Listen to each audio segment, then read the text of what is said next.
నమస్కారాలు. ప్రత్యేకంగా మార్కాపురం నియోజకవర్గం తెలుగుదేశం పార్టీ కుటుంబ సభ్యులందరికీ పేరు పేరున మనస్ఫూర్తిగా నమస్కారాలు, అభినందనలు, శుభాభినందనలు. ఈరోజు మనందరం ఎన్నికలైన తర్వాత మీ అందరితో నేను ఎక్కడికి వచ్చినా ప్రోగ్రాం అయిన వెంటనే కార్యకర్తల సమావేశం పెట్టుకోవాలని నిర్ణయించాను. ఒకరోజు ఇక్కడికి ఏ జిల్లాకు పోయినా ఆ నియోజకవర్గం కార్యక్రమం అవుతుంది. మళ్ళీ అక్కడ కార్యకర్తల మీటింగ్ పెట్టుకొని ముందుకెళ్తాం. దీనివల్ల ఒక మెసేజ్ నేను ఇవ్వాలనుకున్నాను. పార్టీలో పార్టీ సుప్రీం, పార్టీ ఏదనుకుంటే అది చేయడం ఇక్కడుండే నాయకత్వం కూడా గుర్తుపెట్టుకోవాల్సిన అవసరం ఉంది. అందరం గుర్తుపెట్టుకోవాల్సిన అవసరం ఉంది. దగ్గర మనం చూస్తే 82 మార్చి నుంచి రేపు మార్చికి, ఈ మార్చికి దగ్గర మనం చూస్తే 43 సంవత్సరాలు అవుతుంది. 44వ సంవత్సరంలోకి ఎంటర్ అవుతున్నాం. 43 సంవత్సరాలు జెండా మోసిన కార్యకర్తలు భుజాలు అరిగిపోయేట్టుగా జెండాలు మోశారు, కష్టపడ్డారు, ఆస్తులు పైన తట్టుకొని నిలబడ్డారు.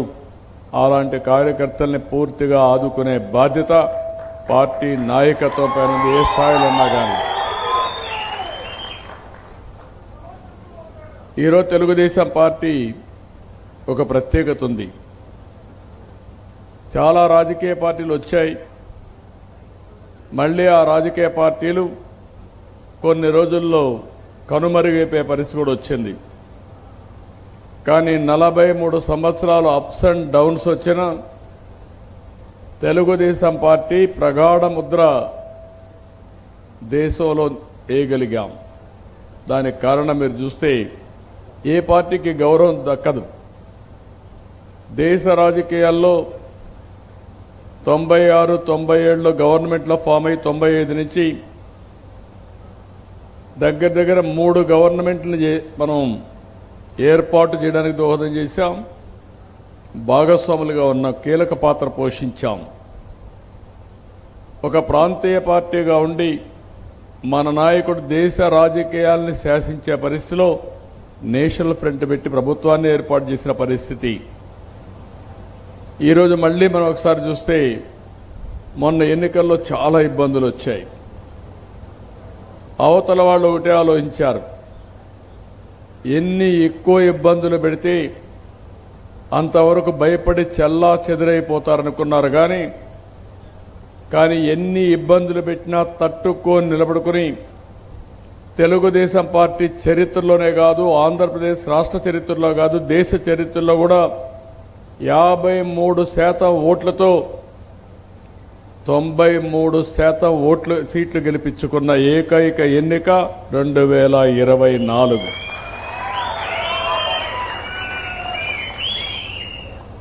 దాని వెనకాన మీ కష్టాలున్నాయి.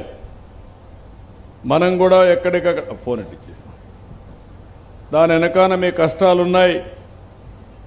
నేను కూడా చాలా జాగ్రత్తగా రాష్ట్రం కోసం, కార్యకర్తల కోసం పనిచేశాం. అడుగునా మీరు చూశారు. ఇప్పుడు కూడా మీటింగ్లు అడిగారు. 9 నెలలుగా బూతులు మాట్లాడడం మానేశారు. అసెంబ్లీ ప్రశాంతంగా ఉంది. బయట కూడా బూతులు వినపడం లేదు అని సర్వత్రా హర్షాన్ని వ్యక్తం చేసే పరిస్థితికి వచ్చారు. రాజకీయాలకు వచ్చింది తిట్టుకోవడానికి కాదు, దూషించుకోవడానికి కాదు, పోటీపడి ప్రజా జీవనంలో మార్పులు తీసుకురావడానికి, జీవన ప్రమాణాలు పెంచడానికి. అలాంటిది మనం చూస్తే ఒక శత్రువుల మారిగా మనల్ని కావాలని ఏ విధంగా వేధించారో మనం చూశాం.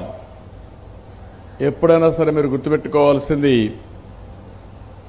ప్రజా కోర్టులో ఎవరు తప్పు చేసినా దోషులుగా నిలబడక తప్పదు. అదే 2024లో జరిగింది. ఇక్కడ నేను మిమ్మల్ని కోరేది, మనం గెలిచాం. అయితే రాష్ట్రం కోసం పోరాడాం. నేను కూడా ఎప్పటికప్పుడు ఈ పార్టీని కాపాడుకుంటూ వచ్చినప్పుడు మీరు చూస్తే మొన్న ఎన్నికల్లో కూడా ఎవ్రీ స్టెప్ మీరు చూసుంటారు. కొన్ని మీకు అనుమానాలు వచ్చాయి, ఏం చేస్తారు, ఎట్లా ముందుకు పోతారని. నేను వేసిన ప్రతి ఒక్క అడుగు కూడా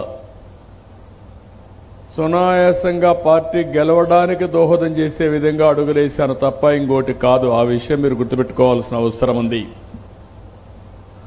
జనసేనతో పొత్తు పెట్టుకున్నప్పుడు కానీ, అదే మరి జనసేన అధినేత పవన్ కళ్యాణ్ గారు వచ్చి సంఘీభావాన్ని తెలియజేసినప్పుడు కానీ, ఇద్దరం కలిసి ఇప్పుడుండే పరిస్థితుల్లో మనకుండే ఆర్థిక ఇబ్బందులు చాలా ఉన్నాయి, కేంద్రం కూడా సహకరిస్తే తప్ప మనం ఆర్థికంగా బయటపడే పరిస్థితి లేదు, కాబట్టి కేంద్రంలో కూడా ఉండే గవర్నమెంట్కి సహకరించాలనే ఉద్దేశంతోనే ఎన్డీఏ గవర్నమెంట్ ఫామ్ చేయడం కానీ, మన యొక్క ఉనికిని కాపాడుకుంటూనే కేంద్రంతో కూడా భాగస్వాములయ్యాం.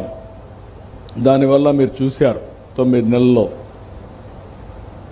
ఆంధ్రప్రదేశ్ రాష్ట్రం వెంటిలేటర్ పైన ఉండే పరిస్థితికి వచ్చింది. వాళ్ళు ఇచ్చిన సహాయం కూడా తీసుకున్నాం కాబట్టి నాకుండే అనుభవం, అదే మరి పవన్ కళ్యాణ్ గారు అందరం కలిసి ఇప్పుడిప్పుడే వెంటిలేటర్ నుంచి బయట తీసుకొచ్చాం, కానీ పూర్తిగా రికవర్ అయింది లేదు. ఈ విషయం మీరు గుర్తుపెట్టుకోవాలి. దగ్గర 10 లక్షల కోట్ల రూపాయలు అప్పులు చేశారు. 1,20,000 కోట్ల రూపాయలు అవుట్ స్టాండింగ్ బిల్స్ పెట్టారు. ఇంకొక పక్కన వడ్డీ కట్టాలి, అదే మరి అప్పులు కట్టాలి. ఇంకొక పక్క మనం ఇచ్చిన సూపర్ 6 హామీలు నిలబెట్టుకోవాలి. ఇంకొక పక్క దీనికి వనరులు సమీకరించుకోవాలి. వనరులు సమీకరించుకోవాలంటే మనకు ఉండే లిమిటేషన్స్ ఉన్నాయి. లిమిటేషన్స్ కూడా మీరు చూస్తే ఈ సంవత్సరం మనం వస్తానే, పోయిన సంవత్సరం 8.5% గ్రోత్ ఉంటే మనం 12.94%కు పెంచగలిగాం. రాబోయే సంవత్సరం 15% అనుకుంటున్నాం. అంత గ్రో అయినా కూడా మనకు అప్పు రావడం కానీ FRBM ఉంది, లేకపోతే మనం బారో చేయాలంటే కొన్ని హద్దులు ఉంటాయి. ఇవన్నీ అధిగమించి మళ్ళా మనం చెప్పిన హామీలను నిలబెట్టాలి, అభివృద్ధి చేయాలి, సంక్షేమం చేయాలి, ఇవన్నీ ఉన్నాయి. నేను ఇక్కడుండే మీ కార్యకర్తలందరికీ ఒకటే విజ్ఞప్తి చేస్తున్నా, ప్రభుత్వం చేసే కార్యక్రమాలన్నీ మీరు అవగాహన పెంచుకోవాలి. ఎన్నికలు అనేటివి వస్తానే ఉంటాయి. మొన్న ఎన్నికయింది, నిన్న 2 గ్రాడ్యుయేట్స్ ఎన్నికలు వచ్చాయి. అంత మునుపు మళ్ళీ మొన్నే టీచర్స్ ఎన్నిక కాన్స్టిట్యున్సీ వచ్చింది. ఏ ఒక్క ఎన్నిక గెలవకపోయినా మన పరపతి తగ్గిపోయిందని అవతల వాళ్ళు ప్రచారం చేసుకునే పరిస్థితికి వస్తుంది. అందుకనే మీరు ఒక్కసారి చూసినప్పుడు మొట్టమొదటిసారిగా చరిత్రలో మీరందరూ కార్యకర్తలు ఫస్ట్ నుంచి ఉన్నారు. 40 ఏళ్లుగా జెండా మోసిన 43 ఏళ్లు పార్టీ పెట్టినప్పటి నుంచి వచ్చిన వాళ్ళు చాలామంది ఉన్నారు. మీ అందరూ కూడా పార్టీకి అప్పటి నుంచి పనిచేస్తూ వచ్చారు. ఎప్పుడు కూడా మనం గ్రాడ్యుయేట్స్ కాన్స్టిట్యున్సీలో మనం పోటీ చేయలేదు ఫస్ట్ నుంచి కూడా. మొన్న అపోజిషన్లో ఉన్నప్పుడు 3 ఎన్నికల్లో మనం పోటీ చేశాం. అది రాయలసీమ వెస్ట్, ఈస్ట్, ఉత్తరాంధ్ర 3 ఎన్నికల్లో మనం గెలిచాం. దాని ప్రభావం ఎన్నికల్లో 93% స్ట్రైక్ రేట్ వచ్చింది. That is an indication. నిన్న ఎన్నికలు వచ్చాయి, గోదావరి జిల్లాలో కృష్ణా, గుంటూరు వచ్చాయి. ఇవి చూస్తే అసెంబ్లీ ఎన్నికల కంటే ఎక్కువ ఓట్లు గ్రాడ్యుయేట్స్ కాన్స్టిట్యున్సీలో మనకు మెజార్టీలు పెరిగాయి. అంటే మన మీద ప్రజలకు నమ్మకం పెరిగింది, గ్రాడ్యుయేట్స్కి నమ్మకం పెరిగింది. ఈ నమ్మకాన్ని మనం కాపాడుకునే బాధ్యత మనందరిపైన ఉంది. నేను ఎన్నికల ముందు మీకు అందరికీ ఒక మాట చెప్పాను. నేను చెప్పింది ప్రజలకు ఆమోదయోగ్యమైన వ్యక్తులకే ఎమ్మెల్యే సీట్ ఇస్తాను. మీకు అందరికి గుర్తుంటుంది. నేను రెగ్యులర్గా సర్వేలు చేశాను, ఒకటి కాదు, అనేక రకమైన. ఇప్పుడు మనందరూ, మీరు నారాయణ రెడ్డి గారిపై నాకు అభిమానం, మీరందరూ నాకు తెలిసిన వాళ్ళే. కానీ నారాయణ రెడ్డి ప్రజల్లో లేకపోతే నేనేం చేయాలి? ప్రజలు ఆమోదించలేదనుకోండి, ప్రాబ్లమ్స్ వస్తాయా లేదా? ప్రజలు ఆమోదించలేని పరిస్థితికి వస్తే మళ్ళీ సమస్యలు వస్తాయి. అందుకే సీట్ ఇచ్చేటప్పుడు ఆచి తూచి అడుగులేసా. మీరు గుర్తుపెట్టుకోండి, మీరు ఒకసారి అధ్యయనం చేసుకోండి. నాకు దగ్గరగా ఉండే వాళ్ళకు కూడా ఈసారి కాదులే, అవసరమైతే నాకు అవకాశం వస్తే మళ్ళా ఎమ్మెల్సీగా ఇస్తాం, ఇంకోటి ఇస్తాం, పార్టీ గెలవాలి, కార్యకర్తలు కాపాడుకోవాలి, ఈ రాష్ట్రాన్ని మళ్ళీ పునర్నిర్మాణం చేయాలని ఏకైక ధ్యేయంతో, ఒకే ఆలోచనతో రాష్ట్రం ఫస్ట్ అనే నినాదంతోనే ముందుకు పోయాం. దానివల్లనే మీరు చూస్తే మొన్న ఎన్నికల్లో మనకు ప్రతి ఒక్క స్టెప్పు కలిసి వచ్చింది. రెండు విషయాలు ఇక్కడ మనందరం గుర్తుపెట్టుకోవాలి. కొన్ని గవర్నమెంట్స్ ఉన్నాయి. గుజరాత్ 5 సార్లు గెలిచారు. రేపు రాబోయే ఎన్నిక 6వసారి. హర్యానా ఉంది, 3 సార్లు గెలిచారు. మహారాష్ట్ర 3 సార్లు గెలిచారు. ఇంకా కొన్ని రాష్ట్రాలు, వెస్ట్ బెంగాల్ 2 సార్లు 3 సార్లు గెలిచే పరిస్థితి వచ్చింది. ఒరిస్సా 5 సార్లు గెలిచారు, మొన్నే ఓడిపోయారు. మనం కూడా 2024లో గెలిచుంటే రాష్ట్రం ఏ విధంగా ఉండేది? 2019లో గెలుచుంటే రాష్ట్రం ఏ విధంగా ఉండేది? ఈ 2 సార్లు మనల్ని అపోజిషన్ ఓడించలా, మన అతి విశ్వాసమే మనల్ని ఓడించింది. ఎప్పుడు కూడా ప్రజలకు మనం అండగా ఉన్నప్పుడు అనునిత్యం మనం ఆలోచించుకోవాలి. నేనే కాదు, నారాయణ రెడ్డి గారు కూడా ఆలోచించుకోవాలి, అందరం ఆలోచించాలి. ప్రజలు మనల గురించి ఏం ఆలోచిస్తున్నారు? ఈసారి ఎన్నికల్లో మీరు ఒక్కసారి చూస్తే ప్రజలంతా కూడా ఎక్కువ యాస్పిరేషన్స్ పెంచుకున్నారు. నా జీవితంలో ఎప్పుడు నేను చూడాల, 4వసారి ముఖ్యమంత్రిని. సమస్యలు చూస్తే చాలా ఉన్నాయి, ఆశలు చూస్తే ఆకాశానికి చేరిపోయినాయి. మన కార్యకర్తల ఆలోచనలు అట్నే ఉన్నాయి, ప్రజల ఆలోచన అట్నే ఉన్నాయి. ఇంకో పక్క మనకు పనిచేసిన వాళ్ళకు కూడా ఎక్కడి నుంచో అమెరికా నుంచి వచ్చారు, 6 నెలలు ఇక్కడ ఉన్నారు. ఒక 3-4 లక్షలు 5 లక్షలు ఖర్చు పెట్టి వెళ్ళారు. కొంతమంది కోట్లు ఖర్చు పెట్టుకున్నారు. దేనికి ఖర్చు పెట్టారంటే రాష్ట్రాన్ని కాపాడుకోవాలి, మేము కూడా ఇది భాగస్వాములు కావాలి, ఈ రాష్ట్రం వల్ల మేము పైకి వచ్చాం, మన కళ్ళ ముందు మారిగా అయిపోయిందనే బాధతో ఖర్చు పెట్టారు. వాళ్ళలో కూడా ఆశలు ఉన్నాయి, నాకు గౌరవం ఇవ్వాలంటారు, తప్పులేదు. కానీ ఇది చేయాలంటే 9 నెలలుగా నేను రాత్రింబగళ్ళు కష్టపడితే కనీసం జీతాలు ఇవ్వగలిగాం, పింఛన్లు ఇవ్వగలుగుతున్నాం, కొన్ని ప్రోగ్రాములు చేశాం, అభివృద్ధి కార్యక్రమాలన్నీ గ్రౌండ్ చేశాం. ఇది మళ్ళీ ముందుకు పోవాలంటే మనం ఎప్పుడూ అప్పుడు ఆలోచించుకోవాలి. మీరు ఒకటే గుర్తుపెట్టుకోవాలి, ఈరోజు కొన్ని ప్రభుత్వాలైతే బీజేపీ పరిపాలించే రాష్ట్రాలు 2029 ఎన్నికలు ఆలోచిస్తూ ఉంటారు. వాళ్ళు ఇప్పుడు 2029 ఎప్పుడో ఉందని మీరు ఆలోచిస్తే అది వచ్చినప్పుడు మీరు పికప్ కావాలన్న పికప్ కాలేదు. ప్రజాస్వామ్యంలో ఎన్నికలు అనివార్యం. ప్రజాస్వామ్యంలో ప్రజలు మనతో ఉంటే మనం ఏమైనా చేయగలుగుతాం, కానీ ప్రజలు మనతో లేకపోతే మాత్రం ఇబ్బందులు వస్తాయి. అదే సమయంలో అనునిత్యం వాళ్ళ సమస్యలను పరిష్కారం చేయడంలో పార్టీ యంత్రాంగం అప్రమత్తంగా ఉండాలి. మీరు అప్రమత్తంగా ఉండండి. మీరు మీ పరిధిలో మీకు అప్పచెప్పిన బాధ్యతలు సమర్థవంతంగా మీరు నిర్వహించండి. మిమ్మల్ని పైకి తీసుకొచ్చే బాధ్యత పార్టీ అధ్యక్షుడిగా నేను తీసుకుంటాను.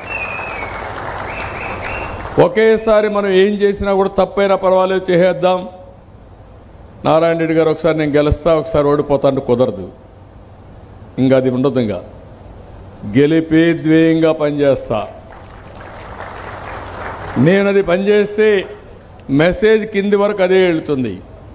ఆ మెసేజ్ వెళితే తద్వారా మీరందరూ కూడా ఎక్కడికక్కడ గెలిపించుకుంటే స్థానిక సంస్థలు మొదలుకొని కోఆపరేటివ్ ఎన్నికలు మొదలుకొని అటు శాసనసభ ఎంపీ ఎలక్షన్ అన్నిట్లో మనమే గెలిస్తే తద్వారా మీ అందరికీ గౌరవం పెరుగుతుంది, రాష్ట్రానికి సుస్థిరత వస్తుంది, అభివృద్ధి చేసిన దానికి మనకు ఫలితాలు ఉంటాయి. ఈ విషయం మీరు గుర్తుపెట్టుకోవాలి. వెరీ ఇన్స్పైరింగ్ టైంలో ఉన్నాం.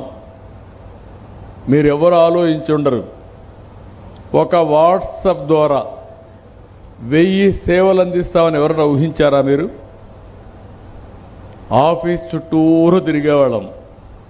ఈరోజు ఏ ఆఫీసుకు పోయే పని లేకుండా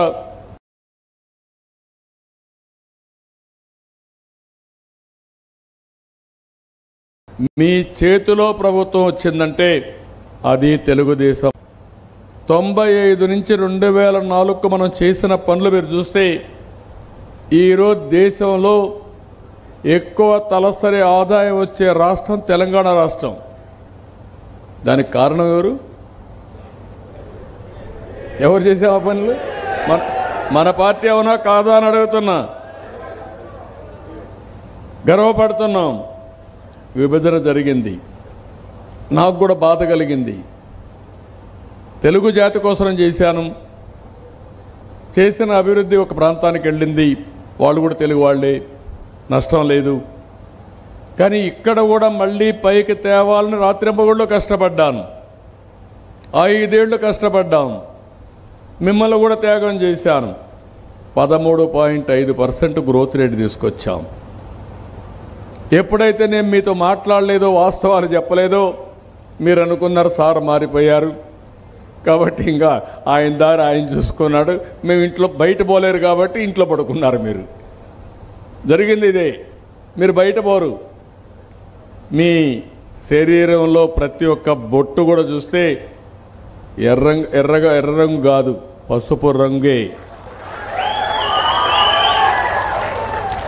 నరనరాల్లో జీర్ణించకపోయింది తెలుగుదేశం పార్టీ సిద్ధాంతం, పార్టీ మీద గౌరవం.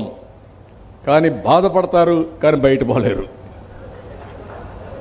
కానీ కొంతమంది నేను చూశాను, నాయకులు అటు ఇటు పోతారు కానీ నా కార్యకర్తలు మాత్రం ఇంకా ఒక్క అడుగు అటు ఇటు కదిలే పరిస్థితి లేదు. ఉక్కు సంకల్పంతో ఉంటారు మీరు. అందుకే నేను ఇప్పుడు ఆలోచించింది, మీ రుణం తీర్చుకోవాలి. ఏ విధంగా చేయాలని కూడా ఆలోచిస్తున్నాను. నాకొక్కడికి సంకల్పం ఉంటే కాదు, నా దగ్గర నుంచి రాష్ట్రంలో ఉండే నాయకత్వం, పార్లమెంట్లో ఉండే నాయకత్వం, నియోజకవర్గంలో ఉండే నాయకత్వం, లాస్ట్ మైల్లో ఉండే నాయకత్వానికి కూడా ఆ సంకల్పం రావాలి, ఆ పట్టుదల రావాలి. నేను ఇప్పుడు మీటింగ్లు పెడుతున్నాను. ఈ మధ్య మంత్రులను పంపించాను, ప్లానింగ్ బోర్డు మినిస్టర్స్, వాళ్ళు పెట్టలా. ఎమ్మెల్యేలు ఇంతవరకు మీటింగ్లు పెట్టలా. గెలిచిన తర్వాత ఒకప్పుడు మనకేముండేటివి? పంచాయత్ మీటింగ్ పెట్టేవాళ్ళం, మండల్ ఈ మినిట్స్ అక్కడికి వెళ్ళేటివి. అది అయిన తర్వాత జిల్లా మండల మినిట్స్ వెళ్ళేటివి. ప్లానింగ్ బోర్డు మీటింగ్ ముందు రోజున పార్టీ మీటింగ్ పెట్టి ఆ సమస్యలని మంత్రి రాసుకొని ప్లానింగ్ బోర్డులు చేసేవాడు.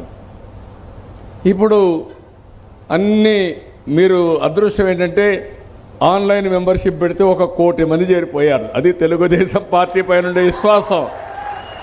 ఎప్పుడూ లేదు. ఆన్లైన్లో 1,02,00,000 అయ్యారు. చరిత్ర. అది చూస్తే ఆనందం. కానీ మిమ్మల్ని మీటింగులు కూడా పెట్టలేదు ఫిజికల్గా. ఇప్పుడు నేను ఎంచోపైన ఆన్లైన్లో టెలికాన్ఫరెన్స్ తీసుకుంటారనుకోండి, కానీ ఆ ఆప్యాయత రాదు, అనుబంధం రాదు. మిమ్మల్ని చూస్తూ మాట్లాడేది ఎక్కడో ఆన్లైన్లో మాట్లాడేది. నేను మాట్లాడినప్పుడు మీరంతా కూడా ఏం చేస్తారంటే మ్యూట్లో పెట్టేసి మీ పని మీరు చేసుకుంటా ఉంటారు. ఇవి కూడా కొంచెం జరుగుతూ ఉంటాయి. అంటే నేనని కాదు, ఎవరైనా సరే అటెన్షన్ డైవర్ట్ అవుతుంది. ఇప్పుడు అట్లా కాదు, ఇక్కడ వచ్చి చూసాం, మా నాయకుడు ఏం చెప్తాడో వింటారు. మీరు విన్న తర్వాత అర్థం చేసుకుంటారు. ఎప్పుడు కూడా ఫిజికల్ మీటింగులే, వర్చువల్ మీటింగులే. ఈరోజు మనం కూడా పార్టీ ఆర్గనైజేషన్లో కొన్ని రెవల్యూషనరీ చేంజెస్ కూడా తీసుకొచ్చాం. ఆ విషయం కూడా మీరు గుర్తుపెట్టుకోవాలి. ఆ రెవల్యూషనరీ చేంజెస్ మీరు చూస్తే, ఏదైతే ఎన్నికల్లో ఓట్లు సంపాదించడం చాలా ముఖ్యం, సమస్యలపైన క్యాంపెయిన్ చేయడం ఎంత ముఖ్యమో, కానీ ఫోకస్ చేసి మీ పరిధిలో ఓట్లు సంపాదించడం అంతే ముఖ్యమనే ఉద్దేశంతో కొత్తగా క్యూబ్స్ వ్యవస్థ తీసుకొచ్చాం. క్లస్టర్ 25 బూతులు, యూనిట్ 5 బూతులు, బూత్ ఒక్కొక్క బూత్కి కేఎస్ఎస్ 2 పేజీలు ఇవి తీసుకొచ్చాం. ఇప్పుడు ఇక్కడ నేను చూశాను, మా ఆడబిడ్డ ఒకే ఆడబిడ్డ ఉంది. రేపు రాబోయే రోజుల్లో 33% రిజర్వేషన్లు ఉన్నాయి ఎమ్మెల్యేలుగా, 50% లోకల్ బాడీలు రిజర్వేషన్లు ఉన్నాయి. మీరు ఒక ఆడబిడ్డని ఇన్వైట్ చేస్తే రేపు ఎత్తుక్కోవాలంటే మీ ఇంట్లో వాళ్ళని పెట్టుకోవాలి వల్ల. అంటే నేను తప్పు పట్టలేదు, కనీసం పొలిటికల్ అవగాహన లేకపోతే ఈరోజు అంతర్జాతీయ మహిళా దినోత్సవ సందర్భంలో నేను మాట్లాడి మన పార్టీకి వస్తే 50% మహిళలు ఉండాల్సిన మీటింగు 1% కూడా లేదంటే ఏ విధంగా సమర్థించుకుంటామని అడుగుతున్నా. మీరు అవన్నీ ఎక్స్క్యూజులు వద్దు, నేను చెప్తున్నా. అంటే ప్రాక్టికాలిటీకి వెళ్దాం మనందరం, హౌ టు రీఓరియంట్. అందుకే నేను పెట్టాను. మొన్న ఎన్నికల్లో మీరు చూస్తే నేను ఒక ప్రయోగం చేశాను, సోషల్ రీఇంజనీరింగ్. తెలుగుదేశం పార్టీ ఎప్పుడు కూడా సోషల్ రీఇంజనీరింగ్ చేసుకుంటా వస్తున్నాం. మన నాయకుడు ఎన్టీ రామారావు గారు ఉన్నప్పటి నుంచి మొట్టమొదటిసారిగా బీసీలకు ప్రాధాన్యత ఇచ్చిన పార్టీ తెలుగుదేశం పార్టీ,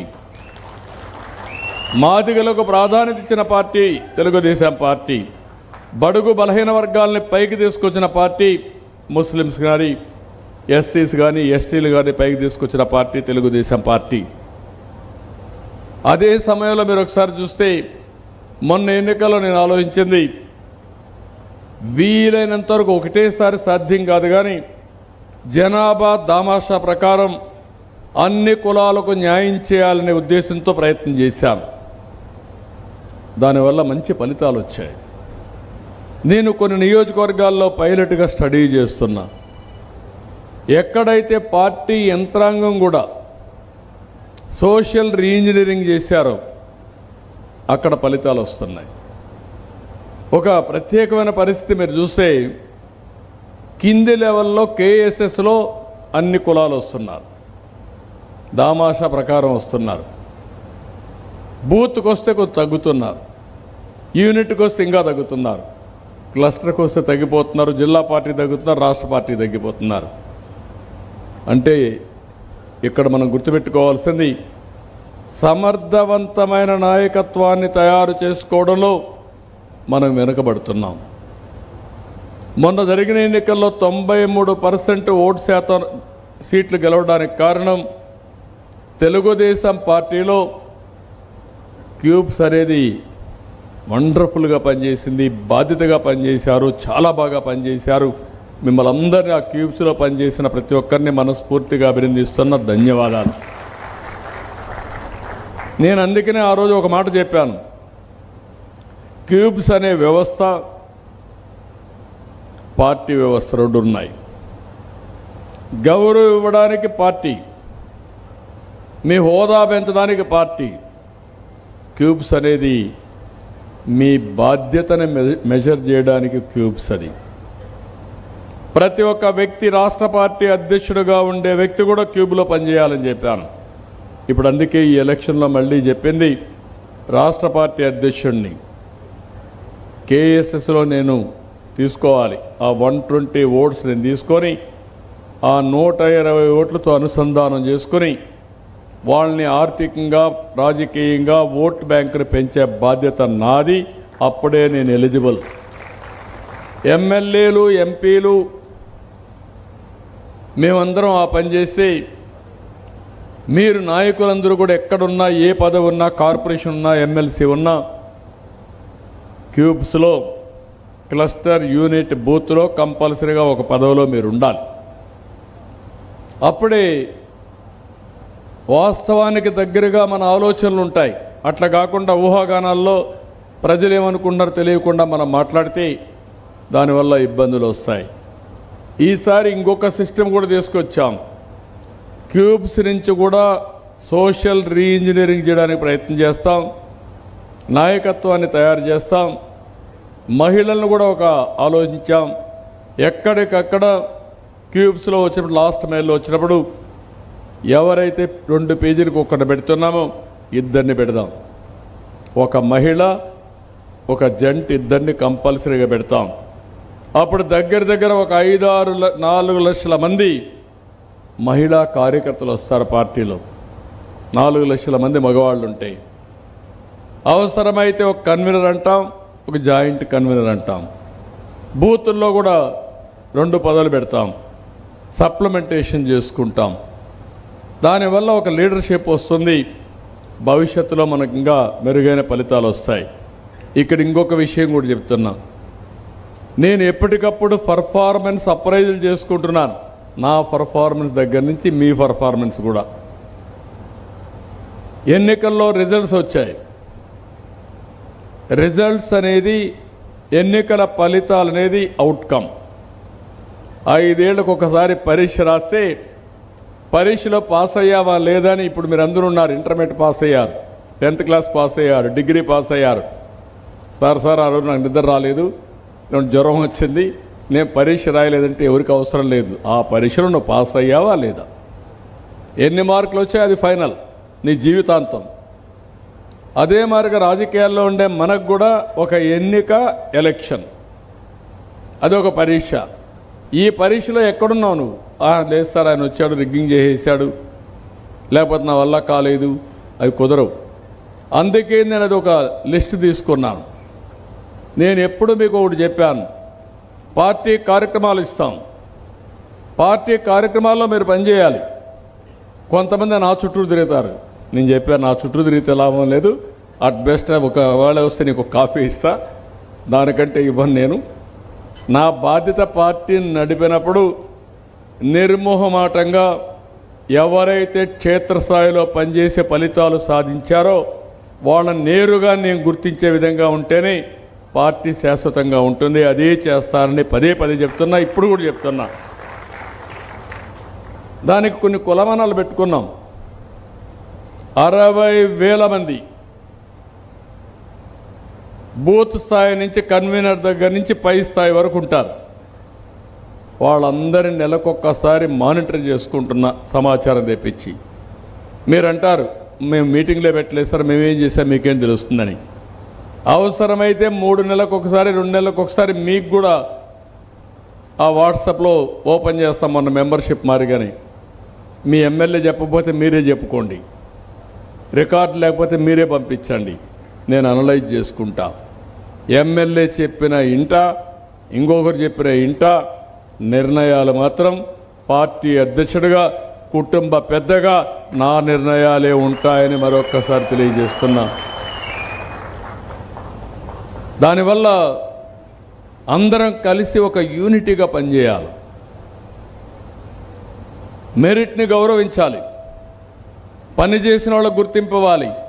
ఏదో మా బంధువో మా కుటుంబమో వాళ్ళే చూసుకుంటే నిజమైన కార్యకర్తను ఎవరు చూస్తారు నేను అడుగుతున్నా.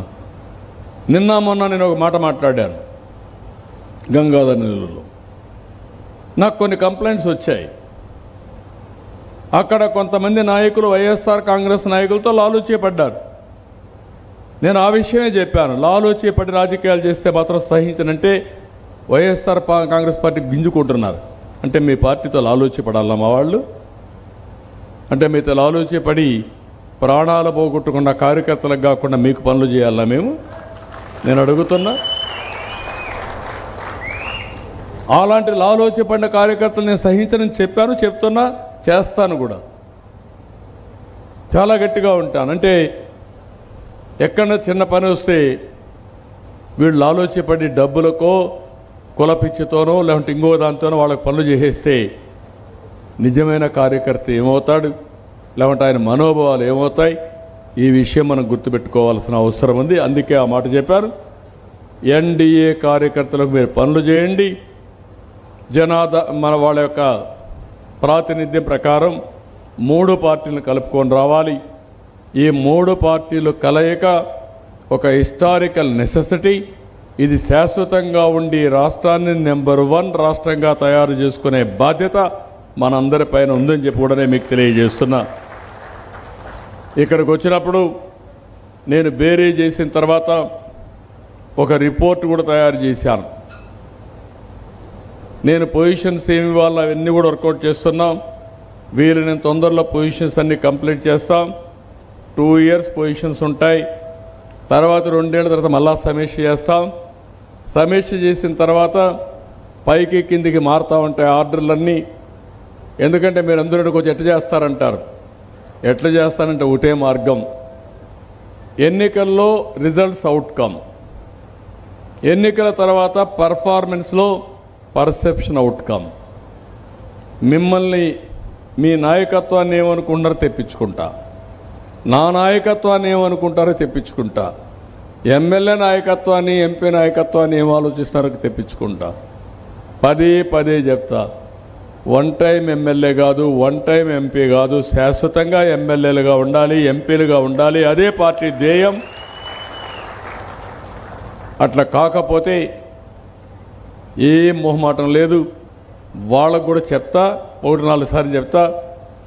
చెప్పిన తర్వాత కూడా మారకపోతే మీకు అందరికీ తెలుసు, ఇంకా పార్టీ ఎట్లా కంట్రోల్ చేసుకొని పార్టీ నెంబర్ 1, పార్టీ రాష్ట్రం నెంబర్ 1.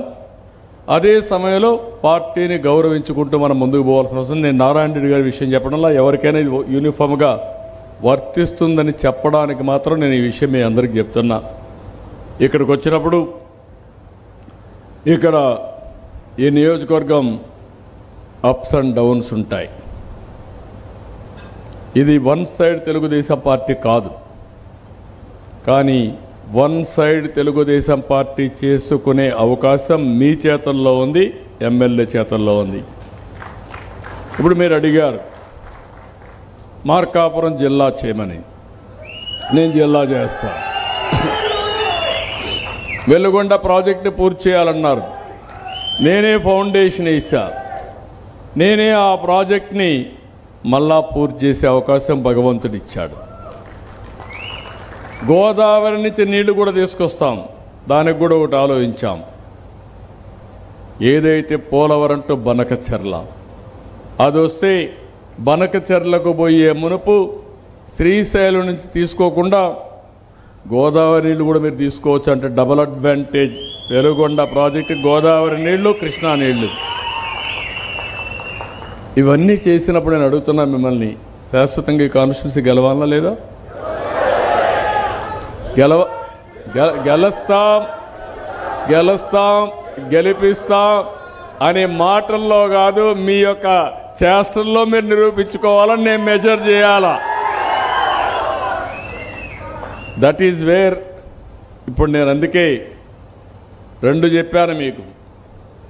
ఒకటి, ఎన్నికల్లో వచ్చిన ఫలితాలను బేరే చేసుకొని పర్సెప్షన్ తయారు చేయడం, రేటింగ్. రెండోది, ప్రజలు ఏమనుకుంటున్నారు ఎప్పటికప్పుడు సర్వేలు చేసి పర్సెప్షన్ బేస్ చేసుకొని మళ్ళా మీ రేటింగ్ బేరే చేయడం. ఈ రెంటికి ప్రాసెస్ ఉంటాయి. ఆ ప్రాసెస్లో మీటింగ్లు పెట్టుకోవడం, నేను ఇచ్చిన ప్రోగ్రాములు చేయడం. ఈరోజు అంతర్జాతీయ మహిళా దినోత్సవం, ఎంతమంది మన ఎమ్మెల్యేలు అటెండ్ అయ్యారు? మొన్నే ప్రతి నెల మొదటి తారీఖు ఎన్టీఆర్ భరోసా కార్యక్రమం, పేదల సేవలో ఎంతమంది అటెండ్ అవుతున్నాం? ఈరోజు మనం గుర్తుపెట్టుకోవాల్సింది, భారతదేశ చరిత్రలో ఏ రాష్ట్రంలో ఇవ్వని విధంగా 4,000, 6,000, 10,000, 15,000 రూపాయలు ఇచ్చే ఏకైక ప్రభుత్వం, అతి పెద్ద డీబీటీ కార్యక్రమం ఈ పెన్షన్లు. 33,000 కోట్లు ఇస్తున్నాం. మనలో సగం కూడా ఎవరు ఇవ్వడం లేదు. దగ్గర 64 లక్షల మందికి ఇస్తున్నాం. ఇది మీరు ఓనర్షిప్ తీసుకోకపోతే ఎట్లవుతుంది? ఎమ్మెల్యే ఆ ప్రోగ్రాంకి రాకపోతే ఏమవుతుంది? ఇచ్చిన ప్రోగ్రాం గురించి చెప్పడం లేదు, చేయని కార్యక్రమాలు మాత్రం పదే అడుగుతున్నారు. అల్టిమేట్గా మనకుండే రిసోర్సెస్ని మేనేజ్ చేసుకోవాలి, ఆదాయాన్ని పెంచుకోవాలి, సంక్షేమాన్ని పెంచుకుంటాం, ముందుకు పోతాం. కానీ చేసిన పని చెప్పుకోకపోతే మళ్ళా రేపు ఎన్నికలు వస్తే ఆ ఎన్నికల్లో మనం దెబ్బతింటే చేసిన పని అంతా కూడా బూడిదలో పోసిన పన్నీరు అవుతుంది. ఇక రాబోయే రోజులు జరగకుండా ఉండాలంటే మనం జాగ్రత్తగా ఉండాల్సిన బాధ్యత ఉంది. ఇక్కడ మీరు చూస్తే దగ్గర దగ్గర కాన్స్టిట్యున్సీలో మొన్న ఎన్నికల్లో రాష్ట్రంలో 15.5% ఓవరాల్గా మెజారిటీలు వస్తే దగ్గర 15-16%, మీ దగ్గర 7.32. అంటే శాశ్వతంగా గెలవాలంటే 15%కి రీచ్ కావాలి, స్టేట్ యావరేజ్కి రీచ్ కావాలి. మీరు దాంట్లో సగం ఉన్నారు. ఆ విషయం మీరు గుర్తుపెట్టుకోవాల్సిన అవసరం ఉంది. నిన్న మెంబర్షిప్ డ్రైవ్లో 104లో మీరున్నారు. 175 నియోజకవర్గాలు అయితే ఆవరేజ్ కంటే అబోవ్లో ఉన్నారు. మీరు నాకంతా అరచేతిలో స్వర్గం చూపిస్తున్నారు, బాగుంది సార్ అంటారు. ఈ విషయం కూడా గుర్తుపెట్టుకోవాలి. 50,953 మందిని మీరు చేర్చారు. 4.17 అంటే 4.17 ఓట్లకి ఒకరిని మెంబర్గా చేర్చారు. మనం 3 ఆవరేజ్ పెట్టుకున్నాం, 3 కానీ 4 కానీ. చాలామంది ఆవరేజ్ కంటే ఇంకా ముందుకు పోయారు, మీరు అక్కడే ఉన్నారు. పేదల సేవలో 8 కార్యక్రమాలు పెడితే మీ ఎమ్మెల్యే 3 కార్యక్రమాల్లో పార్టిసిపేట్ చేశాడు. అంటే పాస్ కాల 37% మార్కుల్లో పాస్ ఎట్ అవుతాడో కాలేదు. నేను నిర్మోహమాటంగా అని చెప్తున్నా, ఆయన ఏమారినా చిత్రగుప్తుడి వారిగా లెక్కలు మాత్రం తయారైపోతాయి. అవసరమైనప్పుడు చిట్టా మాత్రం నేను ఇస్తాను, తీయడం కాదు, నేను చెక్ చేసుకుంటానే ఉంటాను. నాకేదో ఐఎమ్ వెరీ హ్యాపీ, ఆపరేషన్ అయిపోయింది ఇప్పుడు.